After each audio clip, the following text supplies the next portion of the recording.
Lo anticipado, está con nosotros Gastón Utrera, director de Economic Trends. ¿Cómo te va, Gastón? Muy bien, Gustavo. Bueno, ¿cómo quedaste impactado o no con el discurso de Milei? Porque yo dije, es lo que venimos diciendo nosotros hace tanto tiempo, ¿sí? Pero puesto todo junto, parece una bola imposible de desarmar en lo inmediato, ¿no? Impacta el discurso e impacta que haya gente en una plaza pidiendo motosierra. Efectivamente, increíble. Eso es inédito. Es decir, aplaudir el ajuste. Y ahora viene el momento de empezar a mostrar las cartas, empezar a mostrar de qué manera, por eso lo de mañana va a ser muy importante. Ahí tenemos que mirar varias cosas, tenemos que mirar el componente fiscal de lo que anuncie el ministro Luis Caputo, el componente monetario relacionado con los pasivos remunerados del Banco Central, el componente cambiario y el componente de reformas en esta famosa ley ómnibus. Con lo fiscal, creo que tendremos que mirar la magnitud del ajuste fiscal y la composición. La magnitud porque cualquier ajuste fiscal que implique menos de 5 puntos del PBI, menos de 5% del PBI, probablemente desinfle un poco expectativas, porque hay expectativas de eliminar rápido el déficit fiscal, que hoy ronda ese número, con lo cual llegar a cero implicaría un ajuste fiscal de 5 puntos del producto. Pero interesa la composición porque si dentro de ese ajuste hay mucha promesa de reducción de la estructura del Estado, hay mucha promesa de reducción de déficit de empresas públicas y privatización de empresas públicas, hay mucha reducción de envíos discrecionales a las provincias, parte de eso puede después no cumplirse, o por lo menos no cumplirse en el año calendario, que es cuando necesitamos que eso ocurra. Entonces hay mucho peso en esas cuentas, que tiene que estar en el programa y tiene que estar anunciado, pero mucho peso de la reducción este año en esas cuentas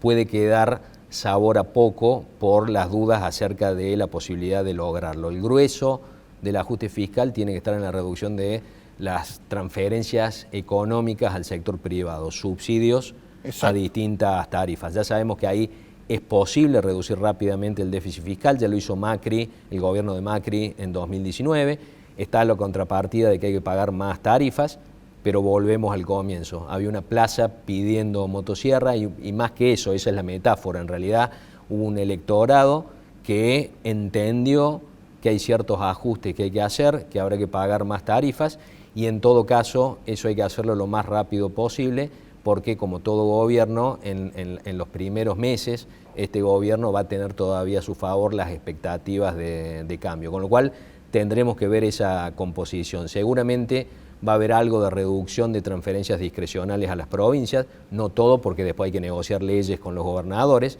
pero ahí hay un 20% del déficit, el equivalente a un 20% del déficit fiscal, bajarlo a la mitad implica un 10% de ese déficit, hay otro 20% que es déficit de empresas públicas, bueno, reducirlo a la mitad son otros 10 puntos de ese déficit fiscal, reducir toda la estructura del Estado entre ciertas reformas. Ya se hizo el primer decreto, únicamente 9 ministerios, ¿no? Sí, eso es bueno como señal. Hasta ahora no baja prácticamente nada el gasto porque las secretarías terminan reacomodadas en esos ministerios. El trabajo viene ahora, viene con esto ya anunciado de presencialidad 100%. Presencialidad 100%, Gustavo, es para ver quiénes tienen una silla asignada. Y no hacen nada. Y quienes no están en ningún lado, ni siquiera tienen una silla asignada. Ahí empiezan a aparecer cargos que en realidad no tenían ninguna función. Ese es un trabajo hormiga, ¿eh?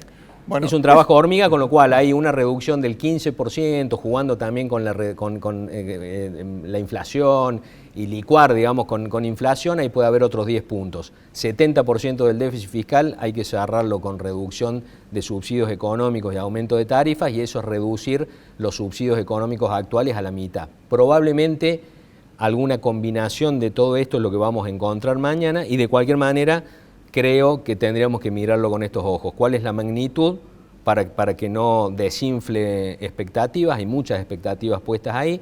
Y la composición para que veamos cuán factible es que eso se logre en el transcurso del año y que veamos también, por supuesto, la viabilidad política. Por ejemplo, reducir a cero las transferencias discrecionales a las provincias, sabemos que no es políticamente viable porque están los gobernadores ahí listos para negociar leyes. No, indudablemente, pero además hay un aspecto. Este es el aspecto global, técnico que has hecho vos y que es el correctísimo porque se está haciendo, o lo que estás viendo vos, es con los números sobre la mesa. Pero después está el tema de la paciencia de la gente, porque muchas veces le hablan de déficit financiero, de transferencias del Banco Central, de problemas con el régimen cambiario, con el cepo, el sinceramiento de tarifas, pero la gente comienza a percibir dónde está el ajuste cuando no le alcanza para comer. Y hay mucha gente a la cual ya no le alcanza para comer. Y entonces están esos, no digamos leones, pero son pequeños gatitos cada uno con su kiosco, que está esperando a dónde puede pegar el mordiscón y ya, antes que asumieran, me habían dicho el día 20, vamos a estar todos en la calle. Es decir, el tema del manejo de la calle va a ser crucial en este tema.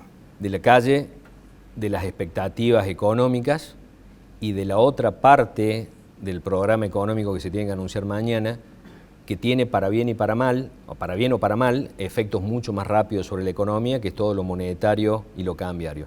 Eso es muy importante porque una cosa es subir tarifas en un contexto en que estamos sintiendo el alivio de que la economía empieza a repuntar y las expectativas mejoran, o en la situación inversa. Lo que le pasó a Macri al final de su mandato es que subía tarifas y el problema no es que la sociedad lo dejó solo cuando tuvo que subir tarifas.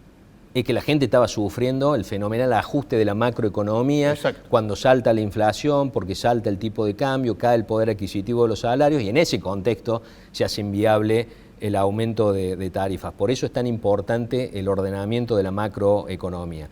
Ahí mañana deberíamos tener novedades acerca de qué concretamente está trabajando Luis Caputo para absorber, para levantar, para solucionar el problema de los pasivos monetarios del Banco Central. ¿Por qué es una bola inmensa? Bueno, ¿por qué Milei puso tanto énfasis en la denominación pasivos monetarios y no LELIQs? Porque los bancos han estado cambiando LELIQs por pasivos, por pases pasivos con el Banco Central. La única diferencia es que los pases pasivos son a un día de distancia, es decir, mucho más líquido, mucho más rápido de desarmar. En cuanto necesitan, eso lo hace forma de echar más complejo, pero se trata de los pasivos por los cuales el Banco Central paga intereses, que hoy suman 22 billones de pesos, 2.7 veces la base monetaria, y ahí está el gran problema monetario que muchos o algunos economistas en estas últimas semanas lo han estado minimizando, y entiendo que tanto el presidente como el ministro de Economía entienden que este es un problema muy serio y que efectivamente mal manejado puede llevar a una hiperinflación. ¿Qué tenemos que ver mañana en los anuncios? ¿Cuánto de todo eso se levanta? Probablemente si es menos de 2/3 de todo eso, menos de 14 billones de pesos, se desinflen un poco expectativas. Hay expectativas de que alguien del perfil financiero y de calle financiera como tiene Caputo debería tener una solución rápida a todo esto.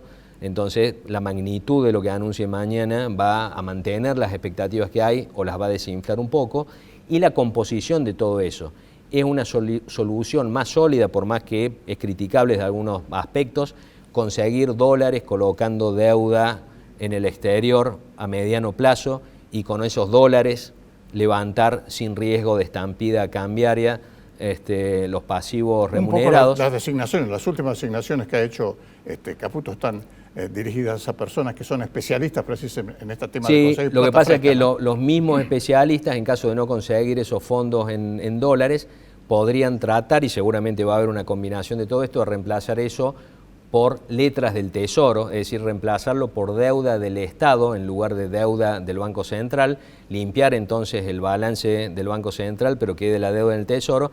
El problema, por eso creo que esta es una solución de segundo orden más riesgosa, es que si de acá a unos meses el mercado decide no renovar gran parte de esas letras, se ve obligado de nuevo el Banco Central a aparecer y poner los pesos, de tal manera que es una solución que depende mucho de la confianza que se genere hacia adelante, entonces es una solución un poco más riesgosa, de tal manera que mañana tenemos que ver qué combinación elige o logran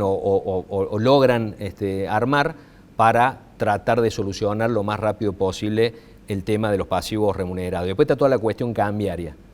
Cuanto más en la medida en que nos encontremos con algo lo más parecido posible a un esquema de segmentación del mercado, donde por un lado va el comercio exterior, por otro lado van todas las operaciones, como lo planteó el ex gobernador Schiaretti en el debate, incluso hasta poniendo tipo de cambio libre en esos dos mercados, pero teniéndolos diferenciados, eso debería alentar el comercio exterior, normalizar el comercio exterior, mejorar las expectativas y favorecería que la brecha cambiaria que se genere entre el dólar comercial y el dólar financiero baje lo más rápido posible a lo largo del año. Cuanto más se parezca la solución que decida o que pueda armar el equipo económico, a más de lo mismo, un poco más ordenado, pero con impuesto país, con un montón de distorsiones, intervenciones en los mercados de dólar financiero, etcétera, etcétera. Una frustración. Más, exactamente, más va a desinflar expectativas porque se está esperando otra cosa de un ministro del calibre en lo financiero de Luis Caputo. Y para la famosa ley ómnibus, ahí tendremos que ver en todo lo que haya ahí adentro, cuánto termina desregulando, con qué alcance los distintos sectores de la economía, y sectores de la economía que están muy trabados, con muchos kiosquitos de la política que traban la operación de las empresas, que generan sobrecostos. Bueno, ahí tenemos que ver qué alcance tiene en desregular todo eso y cuántos componentes difíciles de pasar por el Congreso hay. Por ejemplo, en el caso de lo laboral, que va a ser algo muy importante de eso dentro de esa ley ómnibus, lo hemos hablado mucho acá, cuanto más haya de modificación del régimen indemnizatorio de ley de contrato de trabajo, más problemas va a tener en el Congreso. Cuanto más tenga de derogación de todas las indemnizaciones agravadas y que en todo caso las indemnizaciones por ley de contrato de trabajo queden para solucionar dentro de cada sector con fondos de cese laboral discutidos a nivel de cada sector, más pasables por el Congreso y mejor esquema podríamos lograr. Va a haber un tira y afloje indudable en todas estas cosas. Bueno, vamos a quedar a la expectativa de lo que suceda mañana, por supuesto. Nosotros estamos haciendo un programa el día lunes y estamos en un día sándwich, a grado tal que hoy virtualmente había un feriado cambiario, porque es lógico que así suceda cuando el paquete de medidas no está listo. Gracias, Gastón.